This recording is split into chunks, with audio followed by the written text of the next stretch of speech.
تو کہا جب انہوں نے کہا چونکہ ان کو پسند تھا اس لیے حدیث لے آئے, جو چیز جس کو پسند ہے وہ اس پہ حدیث لاتا ہے, تو کہا گلاب کا پھول اللہ کے رسول کو پسند تھا. شاگردوں نے کہا مگر یہ حدیث تو ضعیف ہے, تو اب بنتی نہیں تھی نا بات. تو انہوں نے کہا لیکن بچوں ہے تو حدیث ہی نا, ہم بھی کہتے ہیں ہے تو حدیث ہی نا, اگرچہ راوی میں ذوف ہے لیکن حدیث میں تو کوئی ذوف نہیں ہوتا نا, تو ہم عشق کے بندے ہیں, کیوں بات بڑھائی ہے.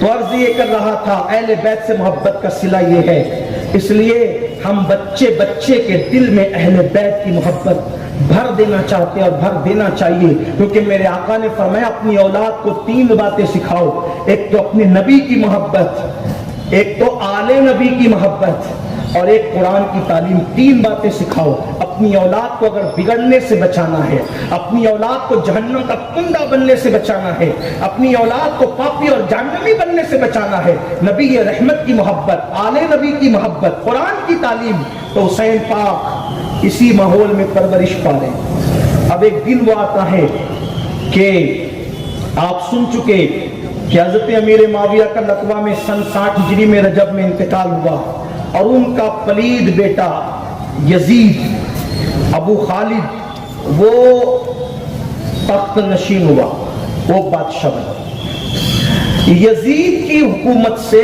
حضرت ابو ہریرہ جیسے لوگ پناہ مانگتے, انہوں نے دعا کی, مدینے کے بازاروں میں دعا کرتے تھے, اللہ میں لڑکوں کی حکومت سے اور سن 60 ہجری سے اللہ تیری پناہ مانگتا ہوں. تو سن 59 ہجری میں حضرت ابو ہریرہ کا وصال ہوا مدینہ منورہ میں, اور ایک قول کے مطابق ان کا وصال ہوا ملک شام میں. بہرحال لیکن زیادہ معتبر روایت مدینہ طیبہ کی ہے, چونکہ ملک شام میں بھی ان کا مزار ہے, کبھی آپ پہنچ جائے تو پھر آپ یہ نہ کہیں کہ دیکھو یہ تو کچھ بھی کہتے ہیں, تو اس لیے دونوں قول بیان کر دیا, یہ بھی, اور ایک تو دمشق میں ملک شام میں وصال ہوا یہ بھی, لیکن زیادہ صحیح مدینہ منورہ میں ہے.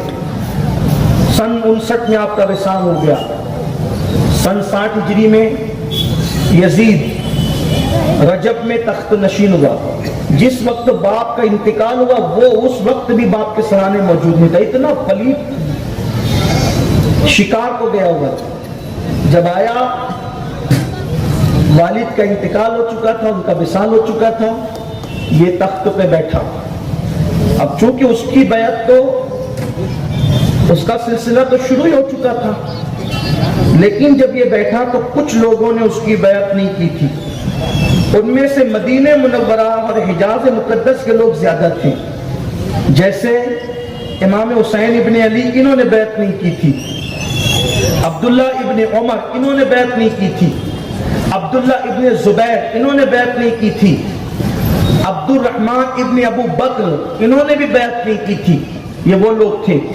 اور کچھ لوگ اس نے بیٹھتے ہی دیکھیے, یعنی یزید کو حسین دشمنی کوئی اچانک راتوں رات پیدا نہیں ہو گئی تھی, یہ دشمنی اس کے دل میں بچپنے میں جڑ پکڑ گئی, کیونکہ اس کو معلوم تھا کہ جب تک یہ لوگ رہیں گے اس وقت تک ہماری کچھ نہیں چلنا. یہ اس کو پتا تھا, کیونکہ ہر دور میں عقیدتوں کا محور اور مرکز اہل بیت رہے.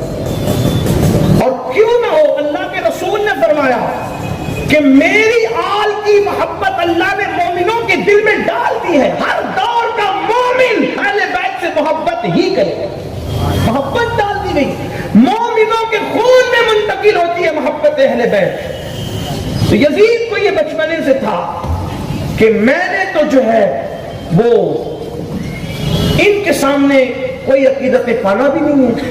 اور یوں بھی ویسے آپ کو حیرت ہوگی, جو ابن زیاد, عبید اللہ ابن زیاد, جس کا ذکر ابھی آپ بعد میں سنیں گے, جب یزید کو بادشاہ بنانے کی تجویز رکھی گئی تھی تو جس نے مخالفت سب سے پہلے کی تھی وہ زیاد تھا.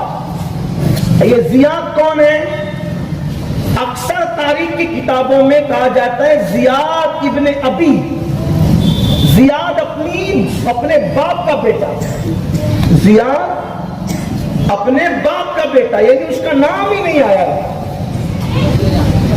اور بعض ہمارے محققین نے پھر یہ نقل کر رہا جملہ، اس کا ذمہ دار میں نہیں ہوں، میں صرف جملہ نقل کر رہا ہوں۔ بعض محققین نے لکھا کہ یہ جو زیاد تھا یہ پیدا ہوا تھا زنا سے، یہ زیاد، یعنی اس کا مطلب جو اہل بیت دشمنی میں جتنے یہ لوگ ہیں آپ کو نظر آ رہے ہیں، یعنی کوئی اچھے لوگ نہیں ہیں۔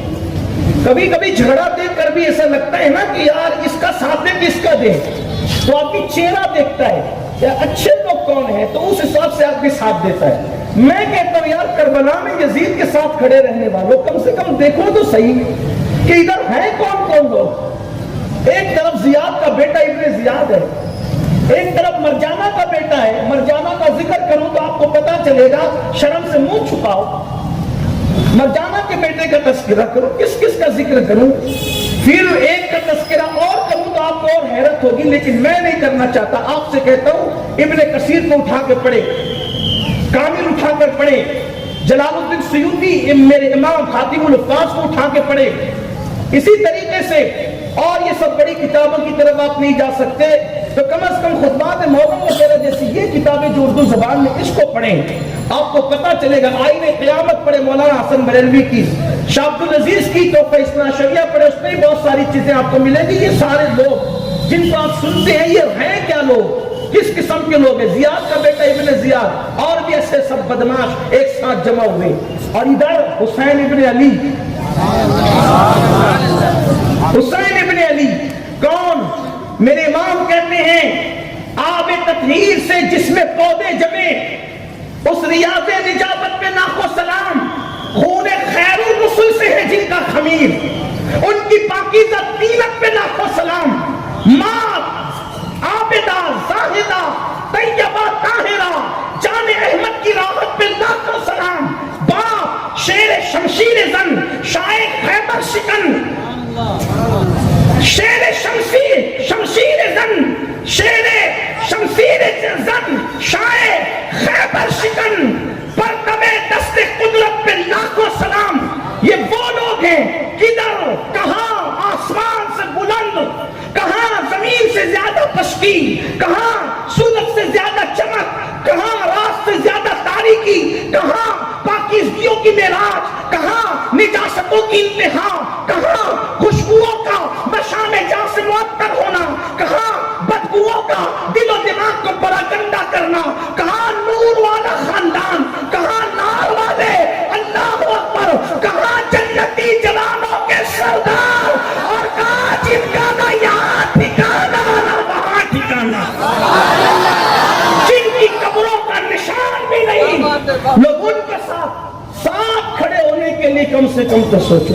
بالکل ایسے ہی جیسے 15 اگست کو جو انگریزوں کے قصیدے پڑھنے بیٹھ جائیں تو لوگ کہیں گے ذرا عقل سے کام لو، جن کا یہاں کوئی ٹھکانہ نہیں ان کی خطبے کیوں پڑھتے ہو؟ اگر پڑھنا ہے تو آزادی کے ہیرو لوگوں کا خطبہ پڑھو تاکہ ملک میں بھی عزت ملے، ہے نا؟ یہی تو ہے۔ میں کہتا ہوں جب 15 اگست کو انگریزوں کی تعریف نہیں ہو سکتی تو پھر عاشورہ کے محرم میں 15 اگست جیسے مخصوص ہے آزادی کے لیے قربانی دینے والے، ارے آزادی کے لیے جنہوں نے قربانیاں دی انہوں نے ایک ملک کو آزاد کرایا ہے، اور حسین نے وہ قربانی دی جس نے پوری انسانیت کو ظلم و زیادتی اور گندگی سے دنیا میں آزاد کرا کے آخرت میں جہنم سے آزاد کرایا۔ جیسے 12 ربیع الاول کو ابو جہل کی تعریف نہیں ہو سکتی، ویسے ہی عاشورہ کے اندر یہ سارے کرپٹ لوگوں کا تذکرہ کا نہیں، وہ تھوڑا رام اس لیے کہ لوگ ادھر نہ چلے جائیں، ادھر کوئی نہیں جانے والا، سب کو عقل ہے۔ ہاں اہل سنت کا ہے بیڑا پار، اصحاب حضور نجم ہے اور ناؤ ہے اطرت رسول اللہ کی۔ تو اس نے خط لکھا، اس میں دشمنی کا جو جانور پل رہا تھا پہلے سے، تھوڑا سا جو ہے وہ اس خاندان سے نسبی رشتہ ہونے کی وجہ سے یزید کا ذکر آنے پر کہیں جذباتی ہو جاتا ہوں، تو آپ لوگ اس میں مجھے تھوڑا سا درگزر کر دیں۔ ہر آدمی اپنی ماں کو گالی دینے والے، باپ کو گالی دینے والے کے لیے آستین چلاتا ہے. شریف سے شریف لوگوں کو دیکھا ہے. تھوڑا اتنا حق ہمیں بھی دیجیے نا کہ آپ کا ایک رشتہ ہے، ہمارا شکر الہی ڈبل رشتہ ہے نا، تو تھوڑا سا ہمیں تکلیف اوروں سے کچھ زیادہ ہے. اس وجہ سے مجھے آپ نہ سمجھے کہ یہ غیر سنجیدہ ہو گیا. میں غیر سنجیدہ نہیں، اپنی حد میں ہی رہوں گا. تو اس نے خط لکھا. خط کا عنوان تھا، ابن جریر طبری لکھ رہے ہیں خط کا عنوان، ابن کثیر لکھ رہے ہیں خط کا عنوان. ولید مدینہ منورہ کے گورنر تھے.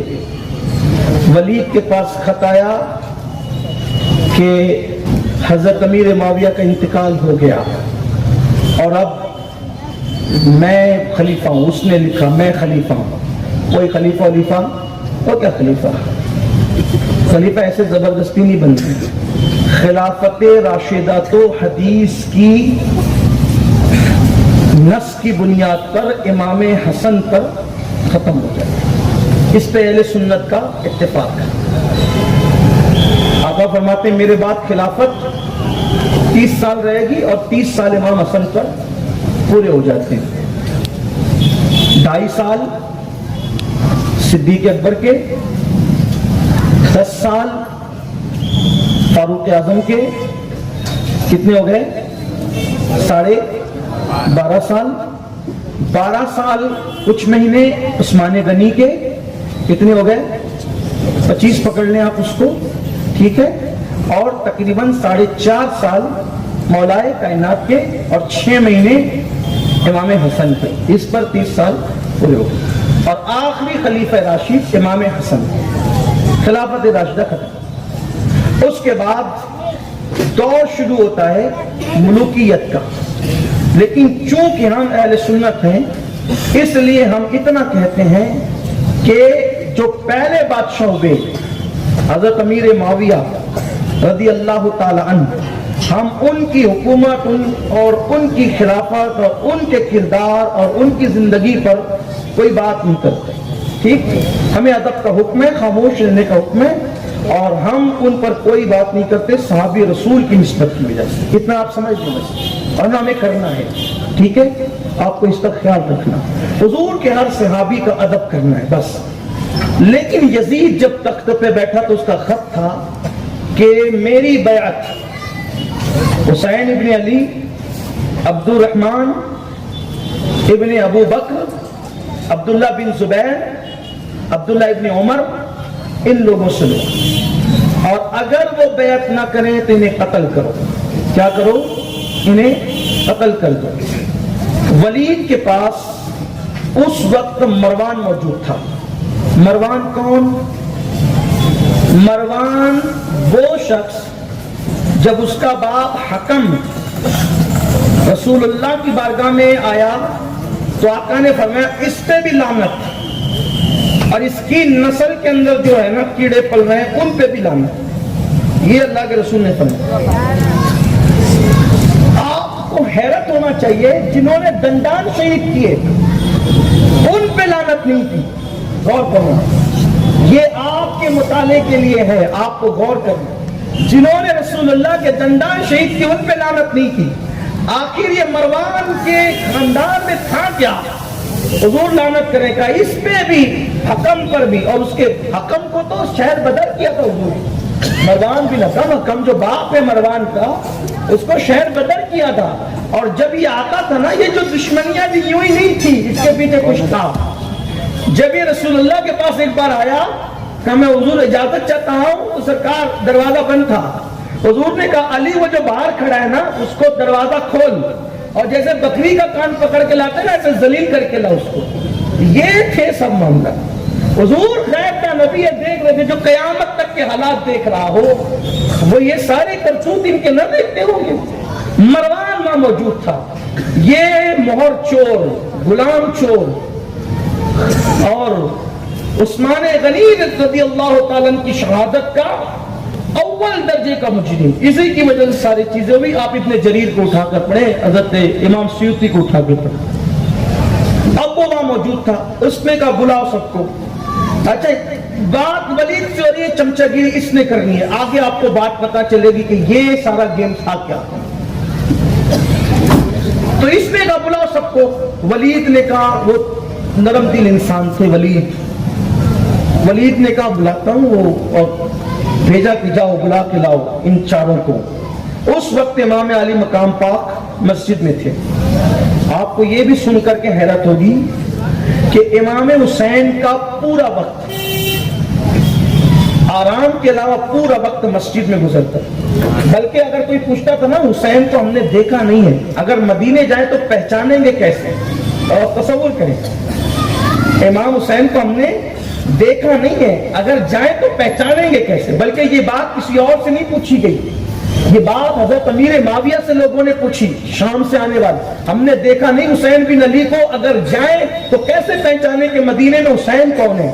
تو انہوں نے جواب دیا جو بہت سب سے خوبصورت جوان ہوگا اور وہ سر جھکا کے بیٹھا ہوگا اور اس کے ارد گرد لوگ عقیدت سے بیٹھے ہوں گے، سمجھ جانا یہی حسین ہے.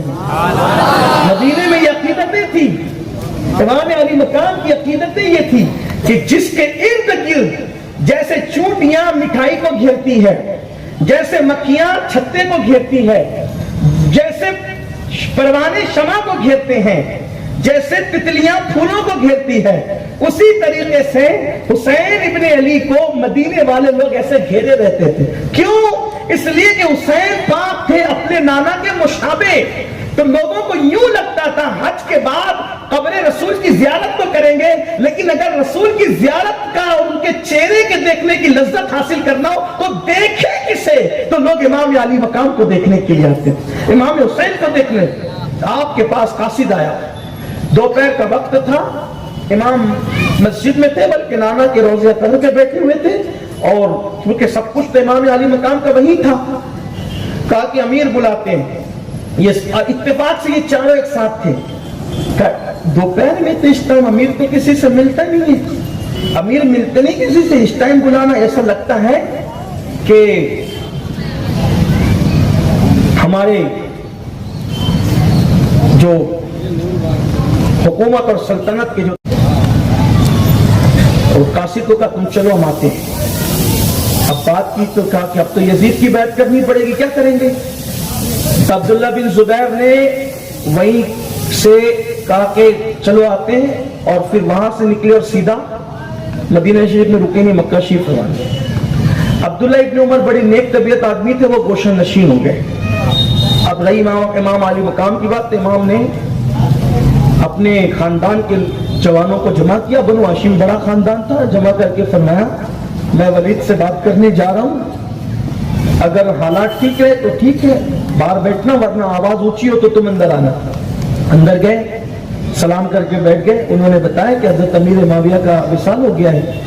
تو آپ نے انا للہ پڑھی، مغفرت کی دعا کی، اور کہا کہ پھر کہا یزید بادشاہ بنا ہے، اس کی بیعت کریں. آپ نے کہا میں یزید کی بیعت کروں، یزید کی بیعت میں کروں، اور پھر وہ بھی ایسے چھپ چھپا کے، ایسے نہیں، باہر آؤ، اعلان کرو. جو سب کریں گے نا، ان تینوں کے نام لیے، ابن زبیر کے، ابن ابو بکر کے، ابن عمر کے رضی اللہ تعالیٰ عنہم اجمعین، ان کے نام لیے. کہا کہ یہ سب بات کریں گے تو آپ ہم بھی دیکھیں گے، ایسے چھپ کے میں بیعت نہیں کروں گا. اس نے کہا کہ ٹھیک ہے آپ جائیں. پھر تو مروان نے کہا ولید ان کو جانے مت دو، اگر یہ گئے تو دوبارہ تم ان پہ قابو نہیں پا سکو گے. یزید کا حکم ہے قتل کرنے کا، قتل کر دو. امام علی مقام نے کہا اب وہ فاتح خیبر کا بیٹا سیدہ فاطمہ الزہرا کا لال رخت جگر، مصطفیٰ جان رحمت کی زبان چوس کر بڑی ہونے والی شخصیت، فرمایا تو مجھے قتل کرے گا، تجھے تو ناک صاف کرنا نہیں آتی. امام نے فرمایا یہ ہنسنے کی بات نہیں، یہ ہنسنے کی بات نہیں. اور کہا کہ تم ناک سیدھے ہاتھ سے صاف کرتا ہے، تم مجھے قتل، یہ کریں گے قتل، تم دونوں قتل کرو گے. ولید نے کہا مروان تجھ پہ افسوس ہے، تو مجھے نواز رسول کو قتل کرنے کا مشورہ دیتا ہے. اگر پوری دنیا کی دولت ایک طرف رکھ دی جائے اور نواز رسول کو قتل کرنے کا کوئی مشورہ دے تو میں دولت کو لات ماروں گا، لیکن انہیں قتل نہیں کروں گا. تو سمجھ کیا رہا ہے؟ آپ سے کہا آپ تشریف لے جائیں، ٹھیک ہے بعد میں بات ہو. امام تشریف لے گئے. اور تشریف لے جانے کے بعد آپ کے چہرے پر اداسی چھائی. پوری زندگی شہادت کا ذکر سن سن کر بابا سے سنا, اماں سے سنا, بہن سے سنا, نانا سے سنا, بڑے بھائی سے سنا, خاندان میں بزرگوں سے سنا, حسین شہید ہوں گے, شہید ہوں گے. چہرہ کھلتا تھا, چہرہ کھلتا تھا. ایک اہم نقطے کی طرف آپ کی توجہ کروانا چاہیے, اسی پہ بات ختم کرتا ہوں. توجہ کرنا. لوگوں کو لگتا ہے کہ حسین پاک کا اصل امتحان کربلا میں ہوا, لیکن مجھے لگتا ہے کہ حسین پاک کا اصل امتحان کربلا میں نہیں ہوا. حسین پاک کا سب سے بڑا امتحان مدینے میں ہوا, کیونکہ حسین کو علی اکبر چھوڑنا آسان تھا, قاسم چھوڑنا آسان تھا, علی اصغر چھوڑنا آسان تھا, لیکن نبی کا در چھوڑنا کوئی حسین سے پوچھا. 8 دن کا حاجی جو 8 دن کے لیے حج کو جاتا ہے, جب وہ بندہ مدینہ منورہ چھوڑتا ہے تو اس کی سانسیں اکھڑنے لگتی ہے. وہ سوچتا ہے کہ میری جان نکل جائے, میں یہاں سے جا کیوں رہا ہوں مدینے سے. علامہ حسن بریلوی کہتے ہیں کہ مر کے جیتے ہیں جو جاتے ہیں مدینے کو حسن, اور جی کے مرتے ہیں جو آتے ہیں مدینہ چھوڑ کر. آپ کا چہرہ اتر گیا, جس کا چہرہ کبھی نہ اترا آج ان کا چہرہ اترا. گھر والوں نے کہا, غازی عباس نے کہا, مولا تیری بلائیں دور ہو, آج آپ کا چہرہ افسردہ ہے. آپ نے کہا میرے غازی, میرے بابا کے غازی, میرے غازی, میرے بھیا, آج میں نے فیصلہ کیا ہے کہ اپنے مدینہ منورہ چھوڑ کر کہیں اور جانا ہے. حسین ہم مدینہ چھوڑ کے جائیں گے؟ کہا ہاں, ایسا ہو گیا. اگر مدینے میں رکتے ہیں تو ایمان کو خطرہ ہے, خطرہ ایمان کو ہے تو مدینہ چھوڑ دینا. جاؤ ان لوگوں سے کہہ دو کہ ہمیں یہاں سے چلے جانا ہے, مدینے چھوڑ کے جانا ہے. اب ذرا دل تھام کر چشم تصور سے وہ منظر کو دیکھ لی کہ جب حسین پاک مدینے سے جاتے ہیں, امام پاک نے بیبیوں سے کہا, ام اسحاق سے کہا, سیدہ شہر بانو سے کہا, امراء القیس کی جو شہزادی آپ کے نکاح میں تھی ان سے فرمایا, حضرت لیلہ سے, لیلہ, ام اسحاق, شہر بانو, ان سے فرمایا تم نے بھی ساتھ چلنا ہے. سیدہ زینب کے پاس کسی کو بھیجا, زینب سے کہو ہمارا ارادہ یہ ہے, وہ کیا چاہتی ہیں, اگر ان کے شوہر اجازت دے تو وہ بھی چلیں. اس طریقے سے کچھ لوگوں کی ایک مخصوص فہرست تھی جن کو لے کے جانا تھا. اب شام کا انتظار ہو رہا ہے اور اسی ادھڑ بن میں شام ہوتی ہے. مدینہ منورہ کا حسین و جمیل خوبصورت سورج, وہ جو رسول اللہ کی بارگاہ میں گویا کہ تحیت اور درود کے گجرے لے کر آیا تھا, وہ ادب اور احترام کے ساتھ اپنے چہرے کو سمت مغرب میں چھپا لیتا ہے. وہ تاریخ تھی 3 شعبان المعظم کی اور سن 60 ہجری کا سنہ تھا. 3 شعبان المعظم سن 60 ہجری کا سنہ. شام ہوئی, پھر اہل بیت کے گھروں میں صف ماتم بچھا, سب ایک دوسرے کو حیرت سے دیکھ رہے تھے. یعنی ایک انہونی بات, لوگ جاتے ہیں مدینہ شریف تو ان کے پاس ٹکٹ ہوتا ہے کہ ان کو مدینے سے واپس جانا ہے, مدینہ منورہ سے, لیکن یہاں تو پیدا بھی یہی ہوئے, پلے بھی یہی, بڑے بھی یہی, شادی بھی یہی ہوئی, بچے بھی یہی پیدا ہوئے, بچوں کو بھی یہی پرورش کیا. مدینے میں سب کچھ تھا, ماں کا مزار مدینے میں, بابا کی بڑی امانت امام حسن مدینے میں, رسول اللہ نانا جان مدینے میں, پورا خاندان مدینے میں ہے. مدینے والے مدنی کہلاتے ہیں, بلکہ مدینے کے بادشاہ ہیں, تاجدار ہیں, سب کچھ ہیں. اور آج حالات اور وقت کی ستم ظریفیاں دیکھیں. بس یہیں سے اب داستان کربلا شروع ہوتی ہے اور ہمیں ایک ایک قدم کی عبرت. سننے والے ہر سال سنتے ہیں, کچھ لیتے نہیں لیتے ایسے چلے جاتے ہیں, لیکن جو سنتے ہیں ایک ایک جملے میں ان کے لیے عبرت ہے. سوچو, غور کرو, توجہ دو. ہوش کے ناخن لو، سوچو جن کو اسی مدینے میں کندھوں پہ بٹھا کر صاحب معراج لے کر گھومتے تھے، آج وہ لوگ مدینہ چھوڑ رہے ہیں۔ جن کو انگلیاں پکڑ کر چلایا جاتا تھا، آج مدینہ منورہ کے لیے وہ لوگ اجنبی ہو چکے ہیں۔ ان کے گھروں میں کپڑے بن رہے ہیں، سامان بن رہا ہے، سواریاں تیار ہو رہی ہے، سب ایک دوسرے کو حیرت سے افسردگی سے دیکھتے ہیں، کہیں تو کیا، کون کس کو تسلی دے، سب تو ایک ہی غم میں مبتلا ہیں، کس کو سنبھالے، کس کو سہارا دے، کس کو سمجھائیں۔ پورے خاندان میں ایک ہی شہزاد ہے جو خود سنبھلتا بھی ہے، کسی کو سنبھالتا بھی ہے، کبھی اس کا گال پکڑے اسے تھپکیاں دے، کبھی اس کے سر پہ ہاتھ رکھے اسے تسلیاں دے، کبھی کسی کو کبھی کسی کو کبھی کسی کو۔ اسی شام نے پھر رات کا رخ لیا اور رات کی سیاہ چادر جب مدینہ منورہ پہ تن گئی۔ یہ تاریخ ہے، یہ تصنیفات ہیں، یہ خطابات ہیں، یہ ماہ محرم جو میرے بزرگوں نے صدیوں سے بیان کیا، یہ اس کا عطر مجموعہ محض چشم تصور سے اب میں بھی دیکھتا ہوں اور آپ بھی دیکھیں۔ جب ہم چشم تصور سے دیکھتے ہیں اور ہم آج سے گویا کے 1350 پونے 1400 سال پہلے 60 ہجری کے 3 شعبان المعظم کے سورج کے غروب ہونے کے بعد مدینہ منورہ کو دیکھتے ہیں، ایک حسین ابن علی جس کی عمر 56 سال کی ہے، کبھی شہزادوں کو سنبھالنا، کبھی بھتیجوں کو، کبھی بھائیوں کو، کبھی اس کو، کبھی اس کو، کبھی اس کو۔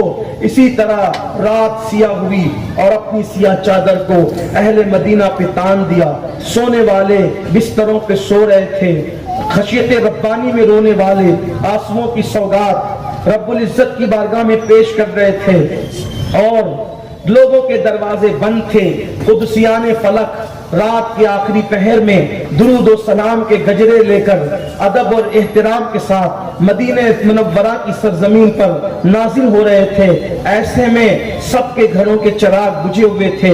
اس چوتھی شب کے اندر اگر کسی کے گھر کا چراغ جلا ہوا تھا تو خاندان نبوت کے گھر کے چراغ، اور اسی چراغ کی دودھیا دھندلی سی روشنی میں کوئی سسکیاں لیتا ہے، کوئی منہ چھپا کے روتا ہے، کوئی بچوں سے چھپ کے روتا ہے۔ ایسے میں دروازہ کھلتا ہے اور ایک تنہا مسافر جس کی صورت رسول اللہ کی صورت کے مشابہ تھی، جس کا چلنا، جس کی سخاوت، جس کی ادائیں آمنہ کے لال کے مشابہ تھی، جس کا حال یہ تھا، اللہ اکبر، نام رسول اللہ نے رکھا، گھٹیاں حضور نے دی۔ آج وہ اکیلا اپنے گھر سے کربلا کا مسافر نکلتا ہے اور نکل کر دبے پاؤں سیدھا جنت البقیع میں پہنچتا ہے۔ اس پہنچنے والے کو دنیا حسین ابن علی تاجدار کرب و بلا کے نام سے جانتی ہے۔ وہ حسین جس کے بارے میں صاحب شواہد النبوہ لکھتے ہیں کہ رات کی تاریکی میں گلی میں چلتے تھے تو آپ کے چہرے سے جو ہے وہ ایسی روشنی پھوٹتی تھی کہ گلیاں روشن ہو جاتی تھی۔ حسین ابن علی، اب میں نام لینے کی بجائے چونکہ میں تصورات کی دنیا میں آپ کو خود بھی لے جانا چاہتا ہوں، میں بھی پہنچ کر اپنے مقدر کی معراج چاہتا ہوں، بی بی زہرا کی خیرات چاہتا ہوں، اور تصورات میں یہ کہ صرف حسین نہیں ہے وہاں، ہم بھی وہاں موجود ہیں۔ سن 60 ہجری چوتھی شب ہے، حسین ماں کے مزار پر ہے۔ تصورات کی دنیا میں ہم بھی زہرا کی بارگاہ میں ہاتھ پھیلا کر اسی شہزادے کی خیرات مانگ رہے ہیں۔ آؤ در زہرا پر پھیلائے ہوئے دامن، نسلیں ہیں کریموں کی، لجپال گھرانہ ہے حسین دبے پیر، کربلا کا مسافر، بے کسی اور بے بسی کی ظاہری حالت میں ماں کے مزار پہ پہنچتا ہے، اور پہنچ کر اب حسین نے کس طرح سلام کیا، میرے پاس اس کے بارے میں نہ کوئی الفاظ ہے نہ کوئی انداز ہے، لیکن محض چشم تصور سے جب ہم دیکھتے ہیں تو پتہ چلتا ہے۔ حسین اس ماں کی مزار پر پہنچتے ہیں جس کا آنچل کبھی چاند و سورج نے نہیں دیکھا۔ حسین کی امی وہ تھی جس کے سر کے بال کے دوپٹے کو کبھی چاند و سورج نے نہیں دیکھا۔ حسین کی ماں اتنی پاک دامن تھی کہ حسین اعظم نے 7 سال کی عمر میں بھی اپنی ماں کے سر کے بالوں کو نہیں دیکھا۔ حسین کی امی اتنی پاک باز اور پارسا تھی جن کے لیے آیے تطہیر نازل ہوئی، جن کے لیے رسول اللہ اٹھ کر کھڑے ہوتے ہوتے تھے، جس کی چوکھٹ سے یہودی نصارا مجوسی کوئی بھی کبھی خالی نہیں جاتے تھے، سب کو بھیک ملتی تھی۔ سب کو بھیک دینے والی فاطمہ کی در پر آج اس کا سب سے چہیتا لاڈلا روئے زمین پر دبے پیر خاموشی کے ساتھ لوگ ماں کی قبر پر جاتے ہیں تو گردن اٹھا کر جاتے ہیں کہ میری ماں ایسی تھی، لیکن آج کربلا کا مسافر اپنی ماں کی چوکھٹ پہ سر اٹھا کر اس لیے نہیں جا رہا تھا کہ کوئی پہچان کر کے مخبری نہ کر دے، خاموش دبے پیر مکمل بے کسی بے بسی مظلومیت کے ساتھ حسین ماں کی قبر پر جاتے ہیں۔ تصورات رہنمائی کر کے بس اتنا بتاتے ہیں، کرم یہ مجھ پہ کیا ہے میرے تصور میں کہ آج کھینچ لی تصویر یار آنکھوں میں، یہ دل تڑپ کے کہیں آنکھ میں نہ آ جائے کہ پھر رہا ہے کسی کا مزار آنکھوں میں۔ حسین بس تصورات اتنا خیال دیتے ہیں قبر انور سے حسین لپٹ گئے ہوں گے، اور گویا کہ تصور ہوگا ایک بیٹا اپنی ماں کے سینے سے لپٹا ہے اور ماں سے آخری مرتبہ لپٹ کر آخری سلام پیش کر کے دعاؤں کی گزارش کرتا ہے۔ کسی کی ماں ولیہ، کسی کی ماں عالمہ، کسی کی ماں نمازی، کسی کی ماں حاجیانی، حسین کی ماں بدعے مصطفیٰ جگر گوشے رسول۔ گویا کہ حسین نے کہا ہوگا امی جان آج تیرا نازو کا پالا جسے تو نے کربلا کے لیے دودھ پلا کر کے پالا تھا، نانا کے دین کی محافظت کے لیے پالا تھا، امی جان آج تیرا بیٹا تجھے آخری مرتبہ سلام کرنے کے لیے آیا ہے۔ ماں میں جا رہا ہوں، بظاہر تو میں یہ کہہ کے جا رہا ہوں کہ میری منزل مکہ ہے، لیکن ماں آسان بتاتے ہیں کہ اب تیرا بیٹا کربلا جاتا ہے۔ جس دن کے لیے تو نے مجھے دودھ پلایا تھا، جس دن کے لیے تو نے مجھے پالا تھا، جس دن کے لیے تو نے میری پرورش اور نگہداشت کی تھی، ماں اب وہ دن قریب آتا ہے۔ ماں بس اتنی گزارش ہے کہ جب علی اکبر کے ٹکڑے کو تو اس وقت تیرا حسین کسی ظالم کے ہاتھ میں ہاتھ دینے پہ مجبور نہ ہو جائے۔ جب قاسم کا لاشا گھوڑے کی ٹانپوں سے کچل دیا جائے اس وقت میرے عزم کے لیے دعا کرنا ماں۔ جب میرا معصوم علی اصغر حلق تیر کھائے اس وقت میرے حوصلے کے لیے دعا کرنا ماں۔ تو نے مجھے پالا، میرا امتحان دیکھنے کربلا میں ضرور آنا تاکہ تمہاری نگاہوں کے سامنے امتحان ہو۔ مجھے نہیں پتا جملے کیا تھے، محض تصور کے اور گمان اور خیالات کی رہنمائی پر یہ بات کہہ کے آگے بڑھتا ہوں۔ مجھے نہیں معلوم کہ اس ماں نے اپنے بیٹے کو کس طریقے سے تسلی دی اور اپنے دوپٹے سے کیسے آنسو پوچھے، بس اتنا ہی تھا۔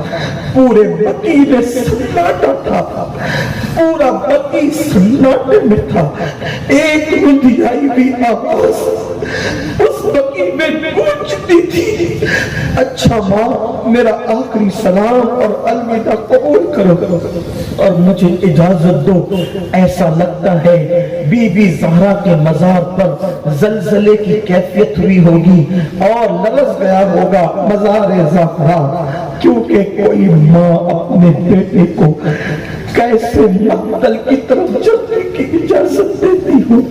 اللہ اکبر، ماں کی قبر سے لپٹ کر روتے ہیں، کبھی اٹھتے ہیں، کھڑے ہوتے ہیں، آگے بڑھتے ہیں، پھر پلٹتے ہیں۔ ایک بار حسین اور بوسے لے لے ماں کی قبر کو آخری مرتبہ، ایک بار اور الوداع کہہ لے، ایک بار اور سلام کہہ لے۔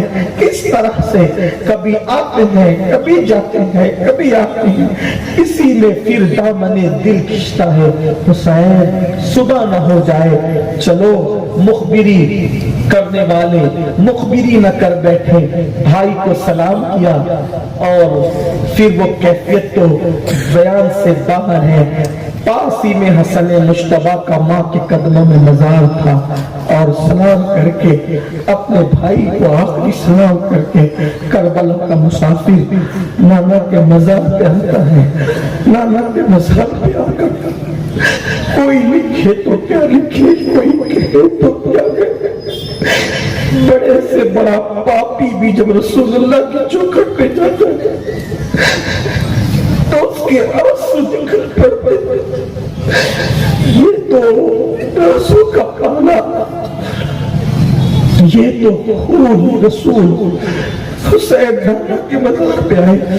تصورات کہتے ہیں نانا کے مزار سے لپٹ کر کہتے ہیں نانا جان، جس مدینے کا آپ نے مجھے وارث بنایا تھا، اب آپ کی امت میں اس مدینے میں رہنا مجھے دبر کر دیا، مشکل کر دیا۔ نانا جان، جس مقصد کے لیے کندھوں پہ بٹھاتے تھے، جس کے لیے کندھوں پہ بٹھا کر کے نماز میں سجدوں کو طویل کر دیتے تھے، جس کی گردن کو بوسہ دیتے تھے، نانا جان یہی گردن کو، یہی گلے کو بوسہ دیتے تھے۔ کسی نے پوچھا آقا گالوں پہ بوسہ دیں گے، گلے کو بوسہ کیوں دیتے ہو؟ تو نانا جان آپ کہتے تھے یہی پر میرے حسین کی گردن پر تلوار چلے گی میرے دین کے لیے۔ نانا آج آپ کا نراسہ اسی مقصد کو پورا کرنے کے لیے جا رہا ہے۔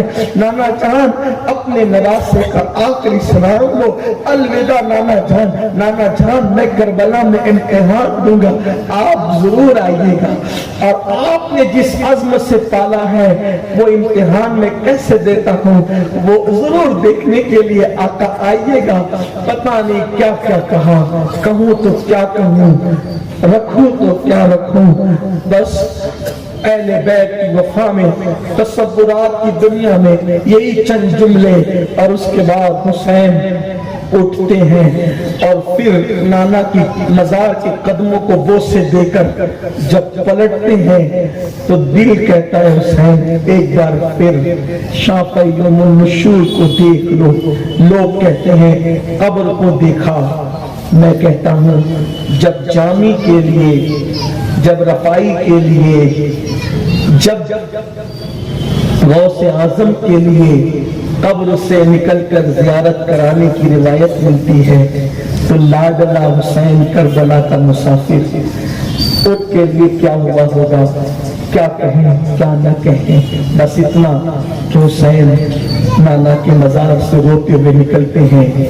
صبح قریب آ رہی تھی، حسین گردن جھکا کر واپس ہو رہے تھے۔ علی اکبر کی شہادت پہ جو دل ٹوٹے گا وہ تو ٹوٹے گا، لیکن اس سے بڑی قیامت آج تھی کہ نانا کا مدینہ چھوٹ گیا۔ کاش میری قوم اہل بیت کی اس قربانی کا خیال کرے۔ لوگ اپنا گھر نہیں چھوڑتے، حسین نے اللہ کی دین کے لیے مدینہ چھوڑا۔ گھر کے بے گھر ہو رہے، بے گھر ہو رہے حسین، آج حسین بے گھر ہو رہے حسین۔ حسین سر جھکا کر آتے، سواریاں تیار ہے، ایک قیامت صغریٰ ہے۔ حسین آتے ہیں، بیبیاں روتی ہیں، چادریں ڈالی ہوئی ہیں۔ کوئی کہتا ہے حسین نہ جاؤ، مولا کہتے ہیں نہیں، اللہ کے دین پہ وقت آیا ہے، جانا ہوگا۔ کہاں؟ ابھی ہم مکے جائیں گے۔ ایسے میں ایک قیامت صغریٰ اور قائم ہوتی ہے۔ مولا حسین علی اکبر سے کہہ چکے تھے، غازی عباس سے یہ ساتھ چلیں گے، حتیٰ کہ ابھی 1 مہینے کا بچہ ہے عبداللہ، جنہیں دنیا علی اصغر کہتی ہے، 1 مہینے کا بچہ بھی ساتھ جائے گا۔ جانے والوں کی فہرست میں نام ہے زینب پاک کا، اون محمد کا، قاسم کا، علی اکبر کا، عبداللہ علی اصغر کا، سکینہ حضرت سکینہ کا، لیکن ایک نام نہیں ہے، وہ ہے سیدہ فاطمہ صغریٰ کا۔ بس سب نے تیاری کی ہے، صغرا کو اجازت نہیں۔ فاطمہ صغرا آج کہتی ہیں بابا سب کو لے جاتے ہو، مجھے نہیں لے جاتے۔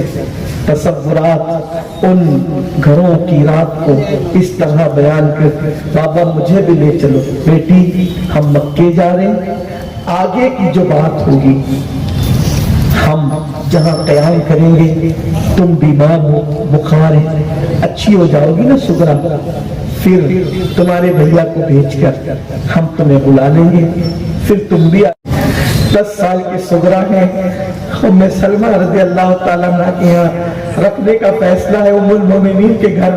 صغرا کہتی ہے بابا مجھے معلوم ہے آپ لوگ جا رہے ہیں، مسافر ہے، کھانے پینے کی کمی ہوگی مسافروں کو، بابا میں نہیں کھانا مانگوں، مجھے ساتھ لینا صرف، میں کھانا نہیں مانگوں، میں آپ لوگوں کی کھانا آؤں گی۔ بابا علی اصغر روتا ہوگا تو وہ میرے پاس زیادہ رکھتا ہے نا، میں اس کو سنبھالوں گی، اس کا جھولا دوں گی بابا، میں کوئی مطالبہ نہیں کروں گی بابا مجھے لے چلو اپنے ساتھ، میں بیمار بھی نہیں ہوں بابا، دیکھو میں آپ کو اٹھ کر دکھاتی ہوں، میں کھڑی رہ سکتی ہوں بابا، چل سکتی ہوں۔ اور پھر ہمارے بزرگوں نے فرمایا، سیدہ صغرا نے صرف ساتھ جانے کے لیے کئی دن کی بیمار تھی، اپنی پوری طاقت کو اکٹھا کیا اور اٹھ کر کے کھڑی ہونا چاہیے، اور کہا دیکھو بابا میں کھڑی ہو سکتی ہوں۔ جیسے ہی کھڑی ہونا چاہا زمین پہ گر پڑی، اور زمین پہ گر پڑی۔ ایک فقیر لکھتا ہے، صوفی لکھتا ہے کہ صغرا نے بیماری سے جنگ کرنا، مقابلہ کرنا چاہا، اس دن صغرا کی بیماری جیت گئی اور صغرا ہار گئی۔ صغرا تم نہیں چل سکتی، وعدہ رہا میری بیٹی، میں علی اکبر تمہارے بھائی کو بھیج کر ضرور تمہیں بلاؤں گا۔ اچھا اب دیر میں کر بیٹی، صبح ہوگی تو مخبری کرنے والے تو پیری نہ کریں، ہمیں جانے تو بیٹی، ہم جلد تمہیں بلائیں گے، اچھی ہونا، خط لکھنا، احوال لکھنا۔ ابھی ہم مکہ جاتے ہیں، چلتے ہیں۔ آخرکار صغرا کو سینے سے لگایا، ام المؤمنین ام سلمہ کے سپرد کیا۔ امی جان حسین کی امانت آپ کے پاس،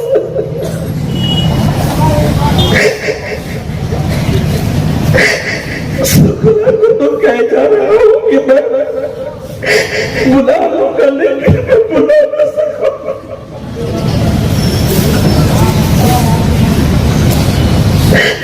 میری بیٹی کی حفاظت کر، اور اپنی جان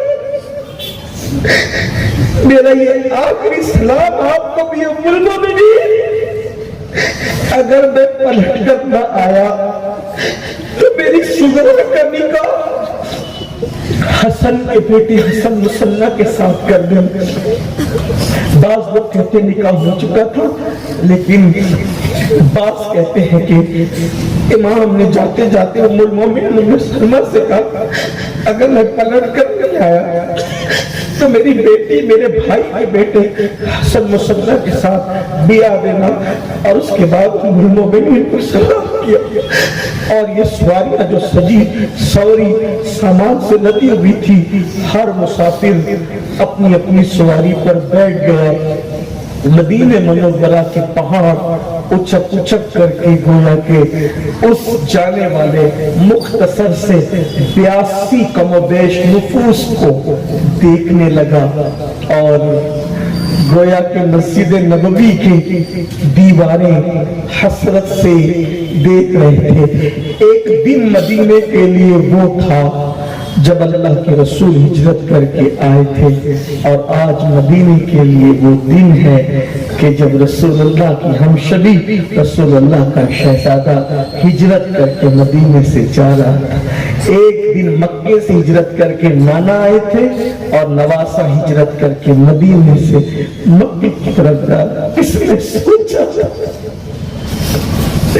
کہ جس سے یثرب مدینہ بن گیا، آج اس کے نواسے کو مدینے سے نکلنا پڑا۔ پڑے گا، لیکن اہل بیت تمہاری عظمتوں کو سلام، قیامت تک اللہ تم پر درود نازل کرے کہ تم نے سب لٹا کر اللہ کا دین بچایا، ہمارا مسلمان ہونا رکھا، ہمارا ایمان والا ہونا باقی رکھا۔